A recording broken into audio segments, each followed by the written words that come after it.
अस्तगफिरुल्लाह, ये क्या हो गया? या इलाही रहम, कयामत नजदीक आ गई है। जन्नतुल बकी में ये क्या हो गया?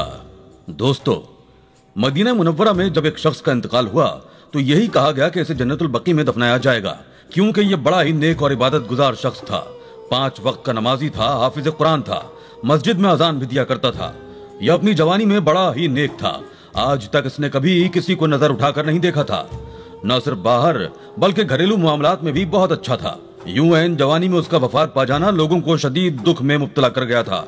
हर कोई उसके घर वालों को सब्र जमील अता करने की दुआ कर रहा था। वो मदीना मुनव्वरा में अमीर तरीन लोगों में से एक शेख की इकलौती औलाद था। सबका लाडला भी बहुत था। माँ बाप तो बेटे के जाने के गम में निढाल हो चुके थे। यही दुआ कर रहे थे कि उम्र तो हमारे जाने की थी, हमारी बची हुई जिंदगी हमारे बेटे को मिल जाती और हम अल्लाह ताला को प्यारे हो जाते। कम से कम मेरा बेटा इस दुनिया की रंगीनियां तो मजीद देख जाता। अभी उसके जाने का मौसम तो हरगिज ना आया था, मगर शायद यही उस लड़के की किस्मत में लिखा था जो वो बिन ब्याहे ही इस दुनिया से चला गया। जब दफनाने की बात आई तो उसे जन्नतुल बकी में दफनाया जाने लगा। फैसला किया गया, गोरखन को पहले इत्तला कर दी गई कि जन्नतुल बकी में एक कब्र की खुदाई शुरू कर दी जाए, वहां पर एक नौजवान को दफनाना है। गोरखन हुक्म की तामील करते हुए जन्नतुल बकी में कब्र खोदने लगे। एक मर्तबा जब कब्र को खोदा गया तो एक बड़ा पत्थर पहले ही वहां पर नमूदार हो चुका था, जिसकी वजह से वहां पर कब्र बनाना नामुमकिन सी बात थी। इसलिए जमीन को बंद कर दिया गया और फिर दूसरे मकाम पर कब्र की खुदाई शुरू कर दी गई। खुदाई हुए कुछ देर ही हुई थी कि अचानक मट्टी अंदर को धंसने लगी। ऐसा लग रहा था जैसे जमीन का वो हिस्सा नीचे से खाली हो, या फिर पुराने वक्तों में वहां पर कोई कुआं था जिसकी गहराई की वजह से जमीन का वो हिस्सा नीचे की जानिब धंसता चला जा रहा है। फौरन मट्टी डालकर उसको भी बंद कर दिया गया, क्योंकि अगर वहां पर मैयत को दफनाया जाता तो यकीनन मैयत जमीन में धंस जाती। इन 2 कब्रों को बंद करने के बाद तीसरी मर्तबा फिर कब्र खोदी गई, मगर इस मर्तबा भी कब्र की खुदाई के दौरान अचानक जमीन से बहुत ज्यादा कीड़े मकोड़े निकल कर बाहर आने लगे। वो कीड़े इस कदर अजीब शक्लो सूरत के थे कि देख कर लगता कि वो जहरीले होंगे। एक गोरकन के हाथ पर वो कीड़ा काट भी चुका था। कीड़े का काटना था कि हाथ बिल्कुल नीला पड़ने लगा। वो गोरकन तो फौरन अस्पताल पहुंचा था, जबकि दूसरे गोरकन ने कब्र की खुदाई के लिए एक और शख्स को बुलवा लिया ताकि कब्र का काम जल्द अज जल्द पूरा हो सके। जैसे तैसे करके चौथी मर्तबा कब्र को खोद दिया गया। वहीं जब इस नौजवान शख्स की मैयत को उठाया जाने लगा तो मैयत हद से ज्यादा ही भारी थी। ताबूत तो जैसे उठाया ही नहीं जा रहा था। कई लोगों के तो पसीने छूट चुके थे। हर एक की जबान पर कलमा शहादत था। सब ने बड़ी हिम्मत जमा करके एक साथ मैयत को उठाया। फिर भी उनके चेहरों से वाज़ेह था कि मैयत कुछ ज्यादा ही भारी हो चुकी है। सबको कहा गया कि वो कलमा शहादत बुलंद से बुलंद आवाज में पढ़ें। ये बात उनके लिए हैरान कुन थी। जिस नौजवान के बारे में कहा जा रहा था कि ये नौजवान बड़ा ही नेक था, इसने आज तक कोई गुनाह नहीं किया था, हर एक के साथ नेकी ही की थी, गरीबों की मदद की थी, फिर इसकी मैयत इस कदर भारी क्यों हो चुकी है? ऐसा लगता था जैसे इसमें कोई इंसानी वजूद नहीं बल्कि पत्थर भर दिए गए हों। जन्नतुल बकी में इस जनाजे को लाया गया था। जैसे ही कब्र में इस शख्स की मैयत को उतारा जाने लगा कि अचानक वहां पर जमीन एक पल को लर्जी थी। जमीन का लरजना था कि एक पल को लोग रुक गए। हर कोई इस्तिग़फ़ार और अल्लाह अकबर की सदा बुलंद करने लगा। कहने लगा कि रुको, ज़लज़ला आ रहा है, फिलहाल मैयत को दफनाना रोक दो। 10 मिनट तक इंतजार किया गया। जब लगा कि अब जमीन वापस अपनी हालत में आ चुकी है तो दोबारा उस जनाजे को जैसे ही जमीन में उतारा गया और उस शख्स के लवाहिकीन कब्र से बाहर निकलकर खड़े हुए कि अचानक कब्र की मट्टी एक जानिब से सिरकने लगी। ऐसा लग रहा था जैसे मट्टी अंदर को धंसती चली जा रही हो। ये देखकर उस शख्स के रिश्तेदार गोरकन को घूर कर देखने लगे। कहने लगे कि ये कैसी कब्र की खुदाई की है, कब्र को अंदर से पक्का क्यों नहीं किया? देखो, मट्टी अभी भी एक तरफ से निकलकर मैयत के कफन को मैला कर रही है। अभी वो यही बातें कर रहे थे कि अचानक एक बहुत बड़ा सांप कब्र की एक जानिब से निकलकर बाहर आ गया। वो सांप बहुत मोटा और लंबा था। इतने मोटे और लंबे सांप को देखकर हर कोई खौफजदा हो चुका था।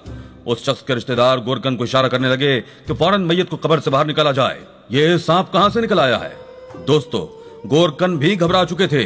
उन्होंने तो हाथ खड़े कर दिए कि हमें अपनी जान प्यारी है, इतना बड़ा सांप है, जहरीला है, न जाने ये कहां से निकल आया है। अगर हम मजीद आगे गए तो हमारी जानों को खतरा हो सकता है। हर कोई सरगोशी कर रहा था और वो सांप देखते ही देखते इस मैयत को अपनी लपेट में ले चुका था।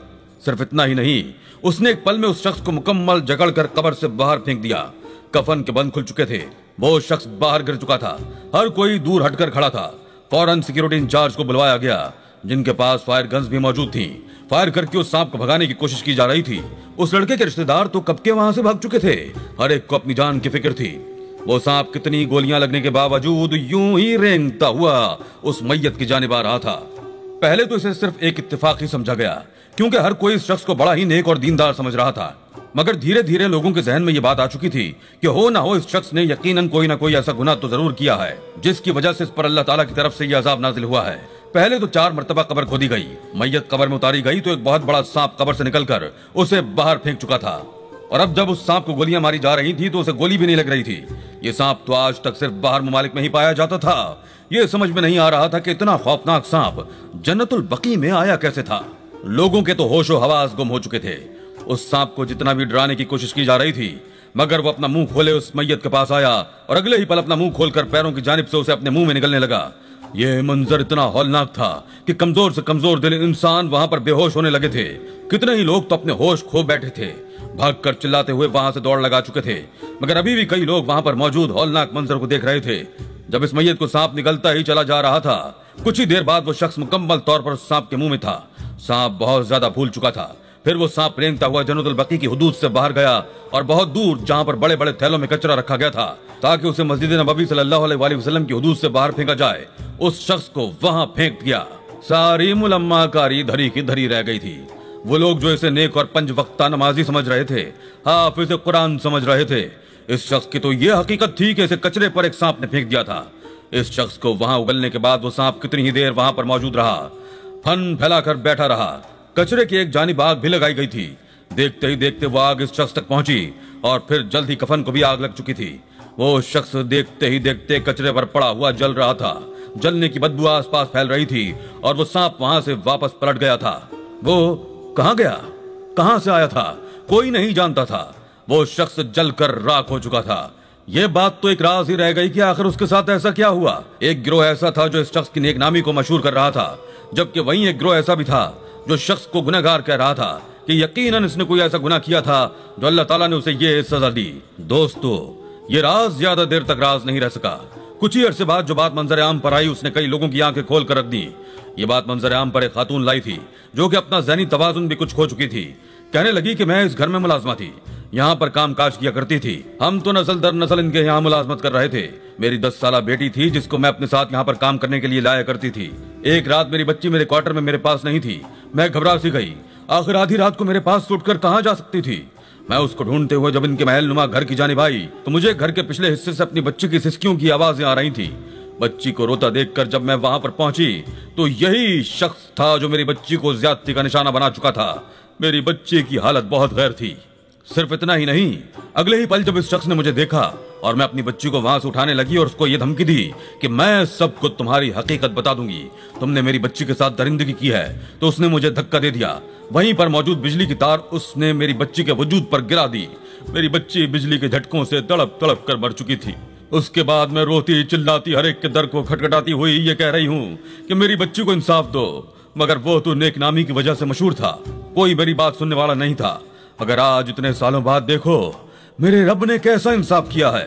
मेरी बच्ची का गुनहगार अपने अंजाम तक पहुंच चुका है, उसकी हकीकत भी सबके सामने आ चुकी है।